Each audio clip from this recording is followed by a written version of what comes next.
ওই ওই কিরে ওই ওই বেটা কিরে আচার দন বসিস বেটা গেটের সামনে কিরে তুই বেটা এনে শশা মশা আচার মাচার লয়ে বসিস এই জায়গায় আমার হুকুম লয়ে বসিস বেটা গেটের সামনে এগুলো করতেছস ওট বেটা এনতে সর। আরে ভাই আপনি এমন করতেছেন কি লেগা? আমি দোকান বইছি, আপনার সমস্যা কি? আমি কি আপনার বাড়ির ভিতরে যাই দোকান বইছি? আমি রাস্তায় দোকান বইছি। রাস্তা সরকারি জিনিস, সবাই বইতে পারে। ডায়লগ দিয়ে না সয় না আনতে। ওই বেটা তুই আবার ফাপড়লস কোটি কোটি টাকা খরচ করে বাড়ি বানাইছি এই যে যে গার্ডেন বানাইছি তোর আচারের দোকান বানানোর লিগা তুই এনতে যাবি নাকি তোর সবকিছু ধরে ফেলাই দিবি? সয় আনতে এককালে দিমু। আমার দোকান ধরলে একবারে মুড়ে এত থোতা গালায় দিমু। সয় আনতে। এই কিসে এখানে তো চিল্লাচিল্লি কেন? এই রে স্যার আইছে। ভাই আমি গরিব মানুষ, এমন করেন না ভাই আমার লগে ভাই। দেখেন না স্যার বাড়ির সামনে আচার ব্যস্ত আছে ওরে না করছি দেখে ওই আমার লগে রব লয়। আচ্ছা তুমি এদিকে আসো, বেটা তোরে দেখতাছি পরে। তুমি যে গেটে থাকো। সমস্যা কি তোমার? কিসে? স্যার আমি গরিব মানুষ স্যার। এই শশা আর আম বেচা স্যার আমার সংসারটা চলে। যে জায়গায় বই স্যার ওই জায়গাতে সবাই উড়াই দেয় স্যার। আপনার দারোয়ানে আমার লাগে স্যার চিল্লাচিল্লি করতেছিল, এটা উড়াই দিতে চাইছিল। আমি কইছি যে ভাই আমার উড়াই দেন না ভাই। এই স্যার আর কিছু হয় নাই স্যার। স্যার ওর এত কি বুঝান, একটা কানের নিচে দেন বাজুক। আচ্ছা ঠিক আছে, সমস্যা নাই, তুমি বেচা কিনা করো, আমি দারোয়ানরে বলে আইতেছি যাতে না জি স্যার, উড়ায়। ঠিক আছে স্যার। আসসালামু আলাইকুম স্যার। ওয়ালাইকুম আসসালাম। স্যার মাঝে মাঝে আমঠাম লাগলে বললেন, আমি পাঠাই দেবো হানে। ঠিক আছে স্যার, মনে করে বললেন। ঠিক আছে।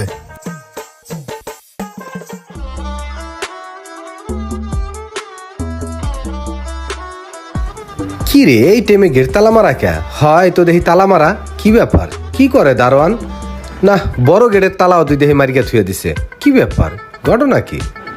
কি রে ভাই 20টা মিনিট ধরে দাঁড়াই আছি, কই ও কি রুমে ঘুমায় নাকি? দেহি দি। ইমরান শুনছো? এই যে ওই ইমরান ঘুমাইছো নি? ও ভাই গেটটা একটু খোলো, দেহ দুই কথা হনে নাকি? আরে ভাই কতক্ষণ ধরে ডাকতে আসি, আমি দাঁড়াই রইছি বাইরে, গেটটা একটু খোলো। ভাই 2টা থেকে 5টা পর্যন্ত গেট বন্ধ, এই টাইমটা আমার রেস্টের টাইম, এখন আমি রেস্ট নিচ্ছি, ঘুমাবো। ভাই এনতে সরেন তো সরেন। ও ভাই অনেকক্ষণ যাবত দাঁড়াই আরে রইছি। বাইরে এখানে গেট খোলান যাবো না, এখন 2:30 বাজে, আর অল্প একটু সময় আছে। আপনি যাইয়া ঘুরিয়া গেড়ে আহেন, বাতাস বুতাস খাই আহেন, জানতো ভাই বিরক্ত করেন না। আরে ভাই আমি প্রায় 20 মিনিট ধরে এই জায়গায় গুতাইতে আছি, তুমি ঘুমাইতে আসো, আমি বাইরে দাঁড়াই আছি, গেটটা একটু খোলো। এইটা কোনো কথা? বুঝছি, হালকা পাতলা চা নাস্তার পয়সা না হইলে গেট খুলবে না, বুঝছি। আর তার ঘুমও ভাঙবে না, চা নাস্তার জন্য হালকা পাতলা কিছু টাকা দিয়ে দেই। এই লও 4 টাকা দিছি। 10 টাকা। কি ভাই খোলো না, এর মনে হয় 4 টাকায় হইবে না, এর কফির টাকা দিতে হইবে, কফির টাকাই দিয়ে দেই। এই লও কফির টাকা। মনে হচ্ছে 50 টাকা নোট পড়লো, পড়তে থাক। আরে ভাই খোলো না, কি আর একটু বড় নোট হালাইতে হবে না? এই লাও 100। এতেও যখন হলো না, তাহলে মনে হয় চা কফিতে তার কাজ হবে না, তাকে বিরিয়ানি খাওয়ার টাকা দিতে হবে, বুঝছি। কি আর করার, দিয়া দেই। চা কফির টাকায় তোমার হলো না, এই লাও বিরিয়ানির টাকা দিলাম। আরে ভাই গেটটা একটু খোলো না। বাইরে কি পরিমাণে যে বিরক্ত করেন আপনারা ভাই, শান্তিতে একটু ঘুমাইতে পারি না রে ভাই। এই আজাদ দেন ভাই, এটার 72 ঘন্টার বেশি কিন্তু মেয়াদ থাকবে না, মেয়াদ সীমিত। গেটের সামনে আইন।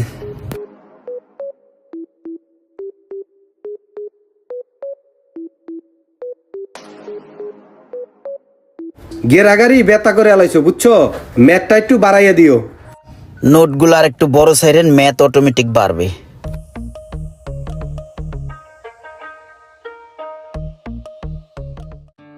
মালিকটা কত বালা, কোনো অহংকার নাই, আর দারোয়ানটা একটা শয়তানের আসারি। এই নেন স্যার, কাটি নেন স্যার। তুমি এই শশা আম কয় টাকা বিক্রি করো মাসে? কোন রকম চলি স্যার, বেশি একটা ভালো বেচা কিনা হয় না। প্রতি মাসই মনে করেন একটা ঘাটতি থাইকা যায়, 2-3 হাজার টাকা ঘর ভরা, তাই ঠিক মতো দিতে পারি না। এগুলা না করে তো ভালো একটা ব্যবসা বাণিজ্য করতে পারো। স্যার সবাই তো চায় যে ভালো কিছু করতে, এখন ভালো কিছু করতে তো পুঁজি লাগে, এই পুঁজি কই পামু? এর লেগে আর ভালো কিছু করতে পারি না। একটা আম দেই আপনারে। না না আরাম লাগবে না, তুমি এক কাজ করো, এই যে এটা 500 টাকা রাখো। 500 তো ভাঙতি নাই। রাখো, তুমি এটা রাখো, আজকে বাজার করো। হ্যাঁ বাহ, মেঘ না সেতি বৃষ্টি। স্যার মনে হয় অনেক ভালো মনের মানুষ, যেম নোক হ্যারে হাতছাড়া করা যাইব না। কাশন্তি দেশো ভালো করে। হুম।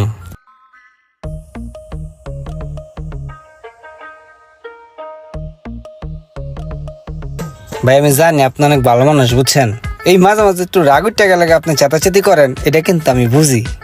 ভাই আপনার যা কিছু লাগবে আপনি খালি খাইবেন, আপনার লাগে কোনো না নাই, ঠিক আছে? হনো, আমার যখন রাগোটা ধরবে না তখন তুমি আমার আম দেবা, রাগ কমে যাবে। ভালার ভালা রাগ উঠলে তোরে আম না পিছিয়ে দিয়ে দিম দুটো বাড়ি। ঠিক আছে ভাই, ঠিক আছে। ইমরান, যে স্যার তুমি দাঁড়াও, আমি দেখতেছি। এ ভাই আপনি দাঁড়ান, আমার একটু কথা আছে আপনার মালিকের লগে। আপনি আম খান, আমি একটু যাইয়া কথাটা কইয়াই। স্যার আসসালামু আলাইকুম। ওয়ালাইকুম আসসালাম। স্যার আপনার লাগে একটু কথা আছিল স্যার। হ্যাঁ বলো। স্যার আপনি তো জানেন যে আমার অবস্থা বেশি একটা ভালো না।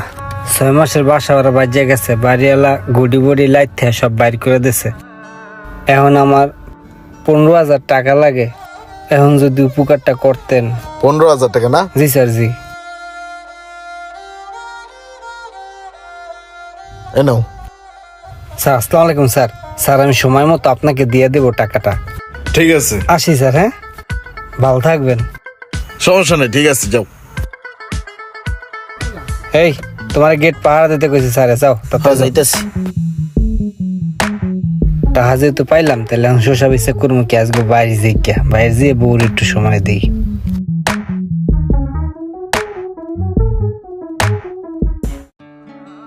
তুমি এক কাজ কইরো, এইখানে একটা 10 লক্ষ টাকার চেক আছে। ওই যে বাইরে যে রোমান আছে না আম বিক্রি করে, ও তো ওখানে স্বল্প পুঁজির একটা ব্যবসা করতেছে, ওর পরিবার নিয়ে চলতে অনেক কষ্ট হয়ে যায়। তাই আমি ভাবছি ওর একটা কিছু করে দেব। আর আজকে ওর জন্য এই উপহারটা নিয়ে আসছি। ওরে এই টাকাটা তুমি বুঝাই দিবা। স্যার হ্যাঁ তো দেশে গেছে গা, আপনার লগে কি জানি কথা কইলো, তারপরে তে অন্য একটা স্যামরা দোকানদারি করে। ওই পোলারে জিগেলাম, কয় আমার কাছে এগুলো বেচে হয়ে গেছে, ওই দেশে গেছে গা। আর ওর কাছে বইলে গেছে ঢাকা শহর আর আসবে না, একবারে চলে গেছে। ও দেশে চলে গেছে? হ্যাঁ কাউরেই কয় না। আসলে কার জন্য আমি কি করতে গেলাম, আমি তো আসলে মানুষ চিনতেই ভুল করছি। আচ্ছা ঠিক আছে, এক কাজ করো, তুমি রেখে দাও ওই টাকাটা, তুমি যে কোনো একটা ব্যবসার কাজে লাগাইও। আসলে 2 নাম্বারই চিন্তা ভাবনা যার মনের ভিতরে বসবাস করে, উপরে উপরে সে জিতে গেলেও বাস্তবে সে হেরে যায়। ভিডিওটি ভালো লাগলে অবশ্যই শেয়ার করে দিবেন প্লিজ।